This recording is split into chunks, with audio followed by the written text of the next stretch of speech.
Anyone who believes in indefinite growth on a physically finite planet is either mad or an economist. We don't want to focus politics on a notion that involves the rejection of principles around which a large majority of our fellow citizens organize their lives. We are not as endlessly manipulable and as predictable as you would think. I want to start with two questions that I really want you to think about.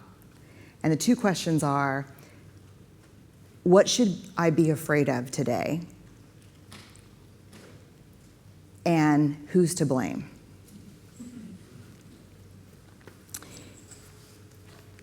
What should scare me and whose fault is it? To me, these are the most profoundly dangerous questions that we center our lives around.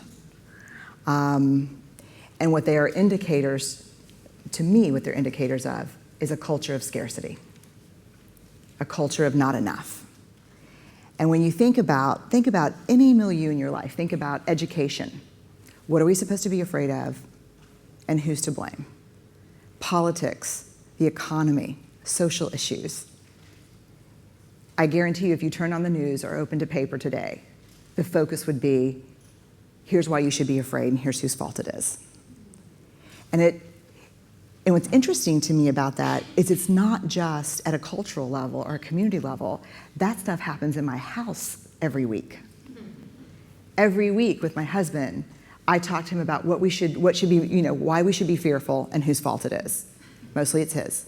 But if something doesn't go well at my daughter's school, then I'm like, oh my God, this is going to have huge implications for our university. And we should be terrified right now that she's not getting cursive. I know she's 4, but this is still relevant. It's indicative of scarcity. So let's talk about what scarcity culture is and what it looks like. Scarcity culture, I think, is best understood with a simple question of never enough. And you can fill in the blanks. Never good enough, safe enough, certain enough, perfect enough, relevant enough. And perhaps I think one of the most dangerous and insidious messages today is never extraordinary enough. Somehow, in the world we live in today, an ordinary life has become synonymous with a meaningless life. And it has huge, and I've watched it happen not only as a researcher, I'm a qualitative researcher, so I sit across from people and look in their eyes and I have a good sense of what's going on in their lives. But as a university professor who's been teaching for the last 17 years, it's been very clear to me that extraordinary means relevant. And the top one is the big one for all of us personally, never good enough. Which is shame, which we all have on occasion, that sense that we're not smart enough, good enough, perfect enough, loved enough, promoted enough, we're not enough. So what we do in response to scarcity culture, I think all of us every day, is this. We wake up in the morning and we armor up. And we put it on and we say, I'm going to go out in the world. I'm basically just going to kick some ass. I'm not going to let anyone see who I am. And in doing so, I can protect myself against the things that hurt the most. Judgment, criticism, fear, blame, ridicule. I'm going to armor up and I'm going to be safe. And we rationalize and we convince ourselves that this armor is really smart. And we use a lot of different things to armor too. Perfectionism, intellectualizing. But if you get really, really clear about what we're doing every morning when we wake up and decide to armor, it's this simple. This is what we're protecting. We're protecting being hurt for a very simple reason that no one really wants to talk about, which is this. Love, belonging, irreducible needs of men, women, and children. In the absence of love and belonging, there is always suffering. And so what we believe is that we can protect our sense of being lovable and being acceptable and being worth connection with armor. Here's the very worst news from my research. The news that above all other, I did not want to hear, is simply this. And I don't even want to say it to you because I think it's mean to say it. But it's so true. And it's simply our capacity for wholeheartedness can never be greater than our willingness to be brokenhearted, which is a terrible thing, but a truthful thing. That we can only love and be loved as much as we are willing to have our heart broken. And so when we move through the world like this, with our partners, with our children, with our friends, in classrooms, with the people who work for us, with the people we work for, there are tremendous casualties. And in fact, I think the troublesome thing about doing this is that it doesn't really safeguard us from pain, but it does prevent us from accessing the things that vulnerability takes us to. Vulnerability is the path to love, belonging, joy, intimacy, trust, innovation and creativity, sympathy. So what is empathy, and why is it very different than sympathy? How many of you think about empathy and sympathy as very different things? A few people. Empathy fuels connection. Sympathy drives disconnection. I'll tell you why. Empathy is feeling with people. So if Tim called, Tim, I'm going to use you as an example. Is that okay? Go ahead. Tim called and said, I just finished my rewrites on this article. I'm trying to think of something we have in common, which is writing. I just finished my rewrites on this article, and they've sent it back again, and I just have this overwhelming feeling that nothing's going to please these folks. So to respond empathically or empathetically, you can say it either way, I would need to try to understand his perspective, stay out of judgment, recognize what he's feeling, and kind of communicate it back. Now, when you're teaching graduate students who are new to counseling, they like to go, "Oh, Tim, you must be feeling so sad. I feel that with you." Which is not exactly what empathy looks like. Painfully sometimes, maybe. But if he said that to me and I went, "Oh, shit, I hate that," would you know? I've been there. I hate that. Or if I looked at him and said, or talked on the phone even and said, "Oh God, there's nothing worse than just keep on sending it in and sending it in." That's empathy. Empathy is, I'm feeling with you. Sympathy, I'm feeling for you. And to me, I always think of empathy as this kind of sacred space when someone's kind of in a deep hole and they shout out from the bottom and they say, "I'm stuck, it's dark, I'm overwhelmed." And then we look and we say, "Hey," and climb down. "I know what it's like down here, and you're not alone." Sympathy is dark, deep hole. "Ooh, it's bad, no. You want a sandwich?" In Texas, in the South in general, in the US, we have the worst saying ever that just smacks and reeks of sympathy, which is if Tim called and said, "I keep sending it in and they keep pushing it back." And I looked at you and said, "Bless your heart." How does that feel? It makes you pretty mad. Because basically what I'm saying is that sucks, but too bad, and God is on my side. I've decided I can make $1 million in Texas by simply selling a t-shirt that says, "If you bless my heart, I'll punch your face." So sympathy is one of the things that really gets in the way of empathy, and sympathy is also often how we respond when we don't want to be vulnerable to someone else's struggle. Does that make sense? The next one, I'm going to get hot talking about it. I just know I'm going to go into a little shame, but then I'll pop right out.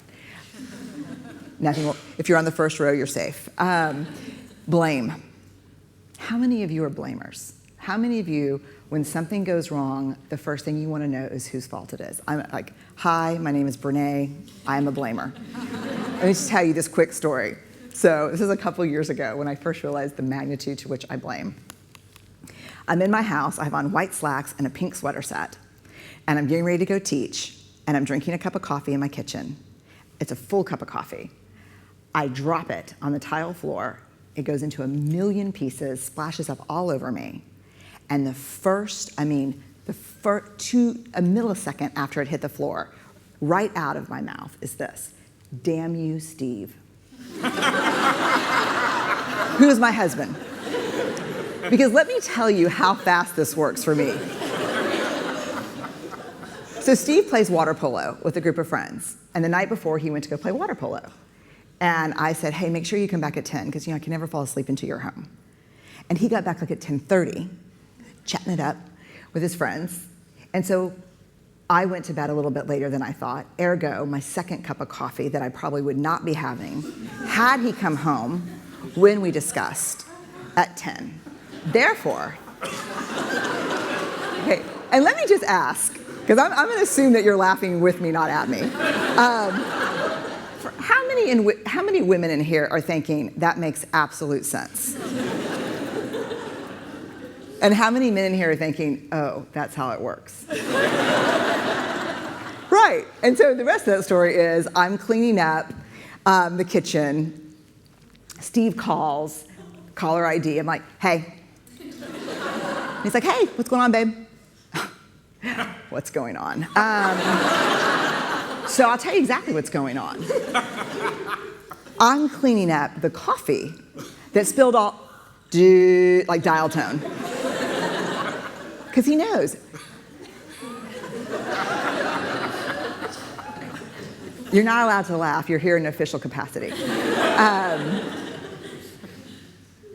How many of you go to that place when something bad happens, the first thing you want to know is whose fault is it? Even me. Like when I'm even I'd rather it be my fault than no one's fault. Because why? Why? Because it gives us some semblance of control. It gives us some semblance of control. But here, if you enjoy blaming, this is where you should stick your fingers in your ear and do the na thing, because I'm getting ready to ruin it for you. Because here's what we know from the research. Blame is simply the discharging of discomfort and pain. It has an inverse relationship with accountability. Meaning that people who blame a lot seldom have the tenacity and grit to actually hold people accountable, because we expend all of our energy raging for 15 seconds and figuring out whose fault something is. Accountability, by definition, is a vulnerable process. It means me calling you and saying, hey, my feelings were really hurt about this. No, and talking. It's not blaming. Blaming is simply a way that we discharge anger, which is really hard. And blaming is very corrosive in relationships, and it's one of the reasons we miss our opportunities for empathy. Because when something happens and we're hearing a story, we're not really listening. We're in the place where I was, making the connections as quickly as we can about whose fault something was. The last one is interesting. Empathy is not scripted. I can't say, okay, go forth and be empathic. Here's the decision tree. If they say this, do this. Empathy is about being present with someone. And if you're present and engaged and you take the armor off, you'll know what the person across from you needs. But more importantly, if you screw it up and you see in the eyes of the person that you're, who's sharing with you that you've screwed it up, you can go back and say, no, Tim, okay, wait, I'm just a hugger. I'm here, I'm with you. Keep telling me, I want to know. I want to be in this with you. The reason why I think that exercise is so helpful is, again, we all need different things from empathy. There are no hard and fast rules about what empathy looks like or sounds like, but there is one that I will share with you from the research. It is, rarely, if ever, does an empathic response begin with at least. Yeah. And we do it all the time, because you know what? Someone just shared something with us that's incredibly painful, and we're trying to silver lining it. I don't think that's a verb, but I'm using it as one. We're trying to put the silver lining around it. So I had a miscarriage. Oh, at least you know you can get pregnant. I think my marriage is falling apart. At least you have a marriage. John's getting kicked out of school. At least Sarah is an A student. How does that feel? Who said awful? Awful. Awful. But one of the things we do sometimes in the face of very difficult conversations is we try to make things better instead of leaning into, if I share something with you that's very difficult, I'd rather you say, I don't even know what to say right now, I'm just so glad you told me. Because the truth is, rarely can a response make something better. What makes something better is connection. And so I want to close with this picture, because how many of you, when someone shares something with you, do you worry about saying the right thing or being helpful? For sure, I think most of us. So I love this photo, and the reason I'm sharing it with you is because sometimes the most profound and eloquent examples of empathy happen without any words, and sometimes not even with eye contact. To me, if I'm sitting next to you and I say, wow, I feel like everything's just, the wheels are falling off right now and things are out of control, and someone just puts their hand on top of my hand and squeezes, that says, with touch, I think the two most important words in my work, which are me too. So thank y'all very much. I really appreciate it. Simply for people who are not familiar with your work, possibly online or wherever, I think it's very important that you explain to people what the difference between shame and guilt is, because I think a lot of people have those two concepts mixed up in their mind. Yeah. And I think it's really key to your work that there is a big gap between those two concepts. It's so funny because the people who really, like, I know, like we've talked, you get the work in your bones, you live the work. But people who really know the work, like I talk about 1,000 different things, but the people who really like have their head and hearts around it always come back to that question. Like it's such a, so I think what happens is when I talk about shame, people often say guilt, because there's kind of shame, guilt, humiliation, and embarrassment. And they're all kind of what in research what we would call self-conscious affects or emotion. And in order to really move through this work and understand it, you have to separate them out. And the big two that we confuse is shame and guilt. So shame is I am bad, and guilt is I did something bad. So shame is a focus on self, guilt is a focus on behavior. And it seems like semantics, it seems like kind of an academic pet peeve thing, but it's really not, because the outcomes are hugely different.